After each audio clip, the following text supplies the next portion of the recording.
शरीर क्या है? शरीर का प्रमाण दिया गया, देहो यमन्य भवनोन्न मयस्तु कोश शानेन जीवत विनश्यति तद्विहीना त्वक्चर्म मासि रुधिरास्ते पुरी राशिर्नायं स्वयं भवतु मर्रस नित्य शुद्धा। प्रमाण है कि अन्न से देह बना है, या स्थिर रहने वाला नहीं है। चमड़ी, मज्जा, खून, हड्डी से बना है, मलमूत्र से बना हुआ शरीर, यह स्थिर रहने वाला नहीं है, यह आत्मा नहीं है। प्रमाणित है, प्रमाण दिया गया। अगर आप सोचते हैं कि मैं आत्मा हूं तो ना, प्रमाण शास्त्र देता है, एक नहीं अनेक प्रमाण देता है शास्त्र।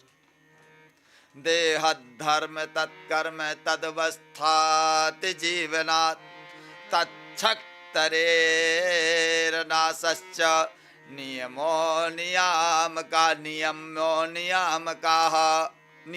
नियामका अर्थात यह दूसरे से संचालित हो रहा है, दूसरे के अंडर में है, यह अर्थात दूसरे की सत्ता में है, स्वयं सत्ताधारी नहीं हो सकता। परमात्मा की सत्ता में है, अर्थात जो सत्ता में है वह दूसरा है। दूसरा कौन है? किसके अंडर में है? शरीर ईश्वर के अंडर में है।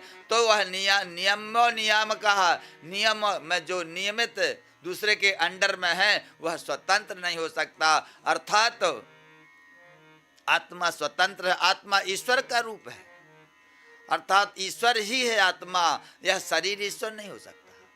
नियम्यो नियात्मकः नियामकः, जो दूसरे के अंडर में है, बंधन में है, जिसमें परिवर्तन होता है दूसरे के द्वारा, वह स्वतंत्र नहीं हो सकता, वह दूसरे को अंडर में नहीं कर सकता। इस प्रकार जो अनेक विषयों को शास्त्र सब प्रमाणित सिद्ध करता है, और जब सब प्रमाणित सिद्ध करता है तो संदेह का विच्छेद होता है, और जब संदेह का विच्छेद होता है तब ज्ञान उत्पन्न होता है। इसलिए अर्जुन बार बार प्रश्न करते हैं, उनके मन में बार बार संदेह उत्पन्न हो जाता है, बार बार प्रश्न करते हैं। शंकाओं को निवारण के लिए मेरे लिए कौन उचित रहेगा वह बताओ। इसी संदेह, अर्जुन के संदेह के कारण ही भगवान ने 18 अध्याय गीता का लेखन करवाया, अर्थात लेखन किया, उच्चारण किया। अगर अर्जुन को पहले ही थोड़े से बताने में ही संदेह नष्ट हो जाता तो गीता क्या को बनती? फिर इतनी बड़ी 18 अध्याय कहां से आते?